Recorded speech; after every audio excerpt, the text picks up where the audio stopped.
Kim Jong-un vows to unite with South Korea and smash any challenges in the way. In a rare statement, the communist state promised all Koreans at home and abroad a breakthrough deal to reunify North and South Korea, according to state media.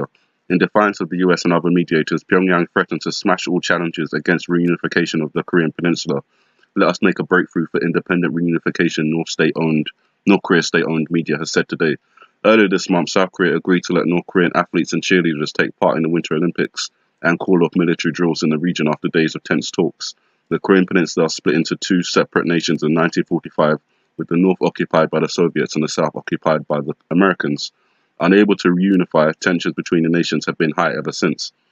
The question that I pose to myself is, will America be happy with North and South Korea reuniting? The answer that comes back to me is no. The fact that they would have lost their strategic military position in terms of South Korea would not bode well, particularly because North Korea now has nuclear weapons and has threatened the United States with the use of those nuclear weapons.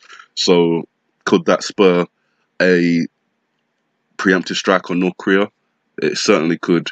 In relation to the iPet Goat video, it's been pointed out by one of my subscribers that that could be relating to the North and South Korea reunification, when the girl runs out waving the white flag, and the statement is that the skeleton is kind of like Uncle Sam saying, no, sorry, war's already started, we've got the fireworks going off in the background, and the Chinese tanks moving forward into the demilitarized zone. I don't know if all that is true, but it's, as I said, it was an interesting and coherent observation, and one that could be likely. So I'm just putting that out there. The Russian spy ship that was spotted 100 miles off the North Carolina coast is now 27 miles off the US coast. They have sent out the P-8A Poseidon, and that was launched from the Naval Air Station at Jacksonville to track the Russian ship. The Victor Leonov, just 24 nautical miles or 27 miles off the coast of Norfolk in southeastern Virginia. The Navy tracked the Russian intelligence gathering vessel, part of Russia's Northern Fleet, off the coast of Virginia on Wednesday, and US officials have said that the Boeing US Navy plane flew out towards the Atlantic Ocean before turning back in the direction of Virginia Beach and flying over the same position.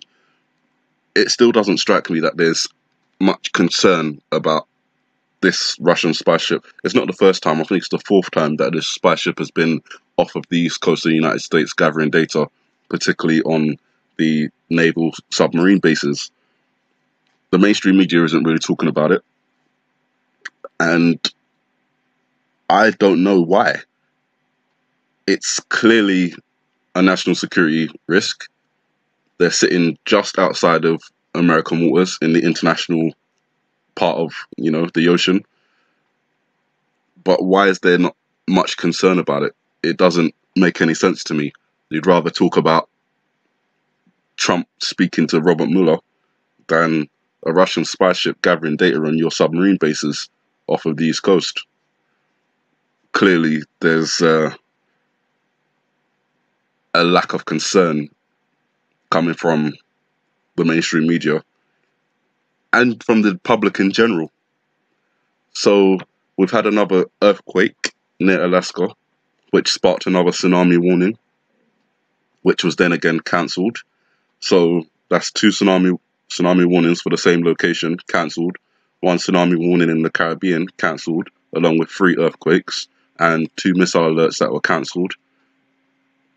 Again, I'm just going to put it out there that this is their plan to make people accustomed to receiving warnings that are then cancelled. So when the real thing comes, people don't listen to it, thereby increasing the death toll. It's sinister, but it's their plan, and that's what they intend to do. The Doomsday clock has moved 30 seconds forward to 2 minutes to midnight. The interesting thing about this particular story is the fact that it's founded by some of the scientists that were involved in the Manhattan Project. And obviously the Manhattan Project is the creation of the first atomic bomb. But when you think about the Obama speech where he talked about there being a bomb in Manhattan, here we go. Comes to our security with the prospect of a nuclear weapon going off in Manhattan, which And I have to question, is that the true Manhattan Project? You know, they've given this creation of the atomic bomb the term Manhattan Project, but then in relation to the location of Manhattan, you've got President or former President Obama saying he's more concerned about a nuclear weapon going off in Manhattan. And it strikes me as odd that he would say that.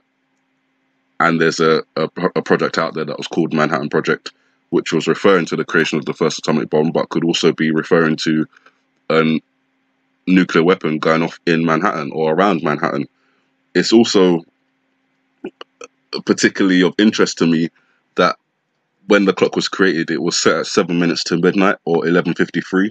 And when I think about the numbers, because sometimes I do, I can see that the 11, 1 and 1 is 2, and the 53, 5 and 3 is 8. That's 2 and 8, or February the 8th, or 8th of February, however you'd like to say it. It could also be in relation to the 2nd of August, but I'm looking at it in this aspect that we've got another potential government shutdown on the 8th of February. We've got North Korea saying that they're going to do some significant event to mark the founding of their army on the 8th of February, even though their actual founding was on April the 25th. And then I see this report where the Doomsday clock, when it was created, was set at 11:53, or if you put those two numbers together or add those two numbers from each side together, you get 2 and 8, which again is the 8th of February. I start to wonder if there's any significance to the 8th of February and will anything happen. I can't tell you, but I can tell you that there are a few indications pointing to that day and a lot of indications pointing to February in general. So I'm going to keep watching and I'm going to keep reporting on what I find, and we'll see as the time ticks down whether anything happens or not. Again, I can't say, but it's interesting that these things are occurring all around this time. And then I'll get to the Bible. Matthew 24. For many shall come in my name, saying, I am Christ, and shall deceive many. I checked on Google, and that is occurring and has been occurring for a while. Wikipedia's even got a list of people who have claimed to be Jesus. On the 4th of October, a Russian man named Rozarion claimed to be the Son of God. There's 5 men who think they're the Messiah. On the 12th of July, another man claimed to be the Messiah. Another 10 people claiming to be the Messiah. 3 days ago, there's more people claiming to be the Messiah. So clearly that part of the Bible is being fulfilled. We're going to the next part that says, and ye shall hear of wars. Iran, Israel, Jerusalem, Iraq, Afghanistan, Syria, and rumors of wars. North Korea, South Korea, China, Russia, America. But we shouldn't be troubled because these things must come to pass. They're part of the prophecy and part of what needs to happen before Jesus returns. Nation shall rise against nation, that comes under the same banner, and kingdom against kingdom, that comes under the same banner. If you want to include kingdoms, then you've got Saudi Arabia and Iran rising up against each other.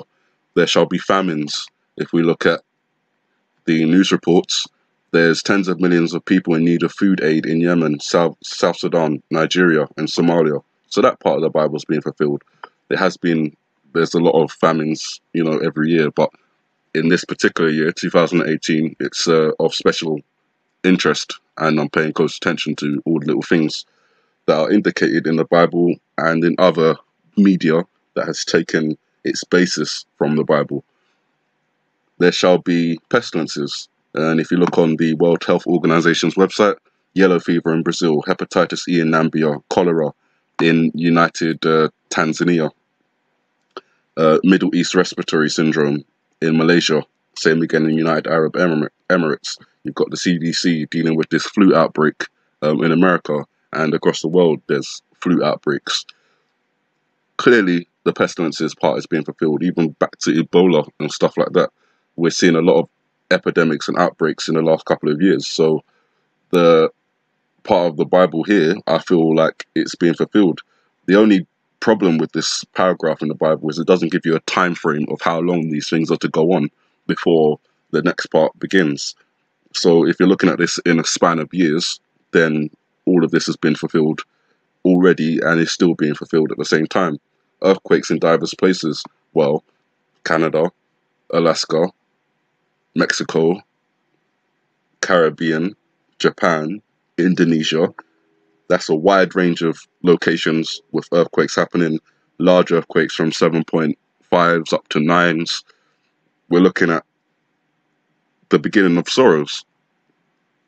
So the next part comes along, and it's the part where people are killed in the name of God.